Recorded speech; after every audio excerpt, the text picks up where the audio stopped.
Every NFL quarterback falls into one of these 7 levels. No matter how long you've been watching football, they've fallen somewhere on this spectrum since the beginning of time.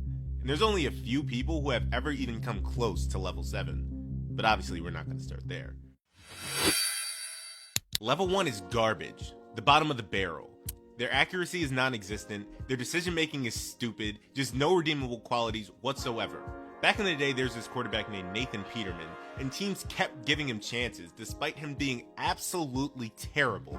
What he was known best for was ruining games immediately with his awful quarterbacking. 5 interceptions in one half against the Chargers. 5. 1, 2, 3, 4, 5 in 30 minutes of football. Then you have Will Levis with the Titans just this past year.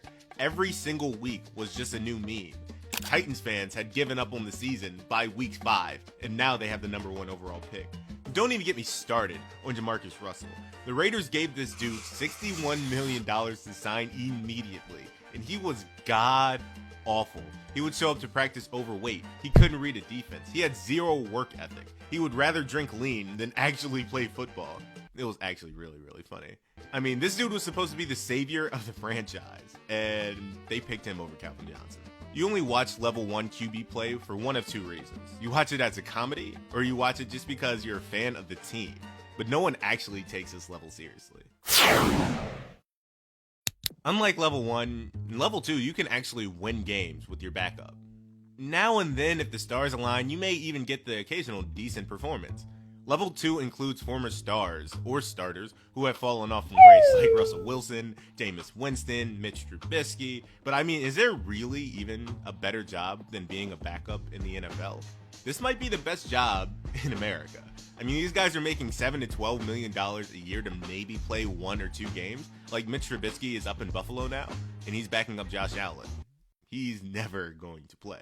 Their lack of elite skill really means that they often end up as career backups, but they're smart enough to stick around. People like them, which is actually surprising because nobody seems to like Russell Wilson.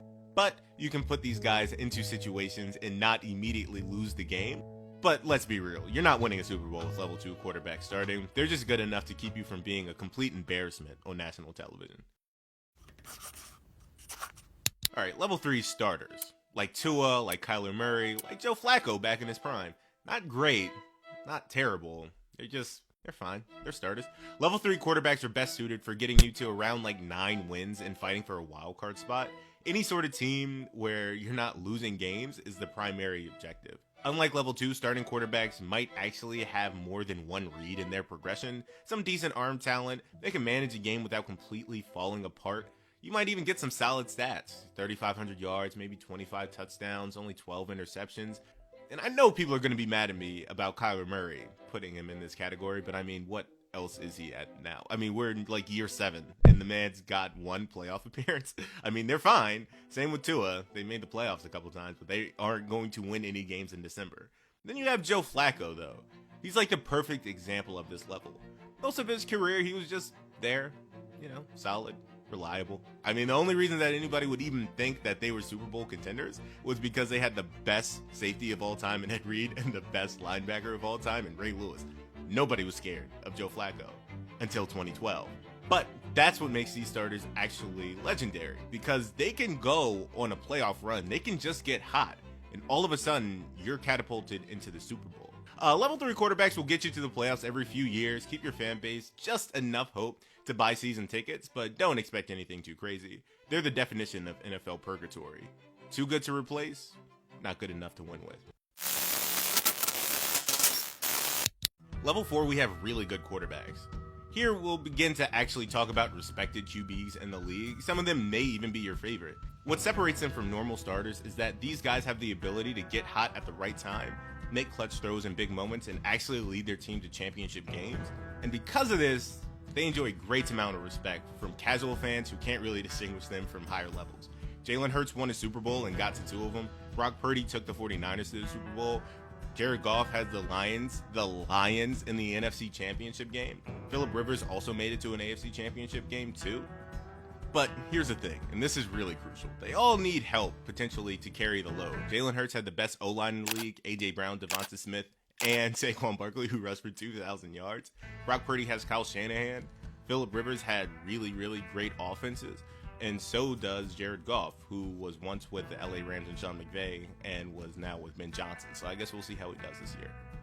But that's really level 4. Really good quarterbacks who need the right situation to really maximize their potential, but you can definitely get to and also win Super Bowls with them. Level 5 is just greatness. Everyone from this level on can legitimately carry a franchise.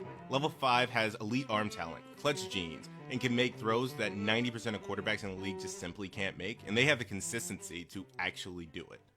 This is probably the most varied group on here. You've got youngsters like Joe Burrow, who can dissect any defense and that has ice-cold mentalities in the biggest moments. Then you have Josh Allen, who just won his first MVP award, finally getting the recognition after the years of carrying Buffalo on his back. You got legends like Troy Aikman and Jim Kelly, guys who are absolutely special at their peaks. Aikman won 3 Super Bowls with Cowboys.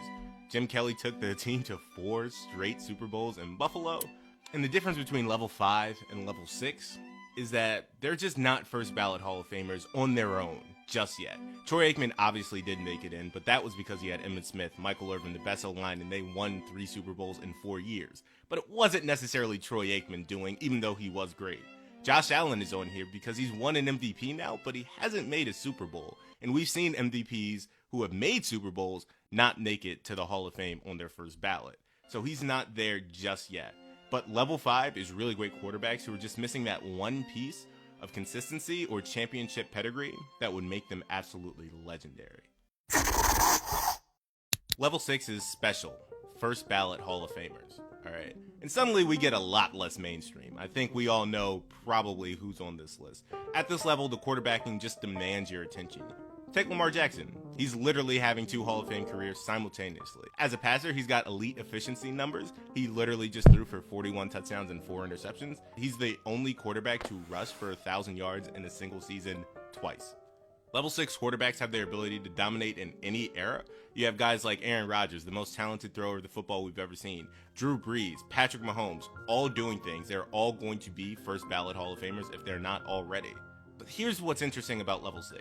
They're almost close to mastery. There's still something that's holding them back from that final level. Some of them didn't win enough championships, like Rodgers only has 1 and so does Brees. Lamar only has 2 MVPs, he hasn't won 1 yet. Others just need more time, like Mahomes. He's already got 3 Super Bowls, he's got a couple MVPs, but he just needs a little bit more that's separating him from becoming a master. And whether it's more championships, more longevity, or just that undefiable it factor that makes him more transcendent, that's what leads us into level 7. Master quarterbacks are extremely rare and come by once in a generation. They operate on a completely different level. And I need you guys to understand, I think only 3 players have ever reached quarterback mastery. Peyton Manning, Joe Montana, and Tom Brady.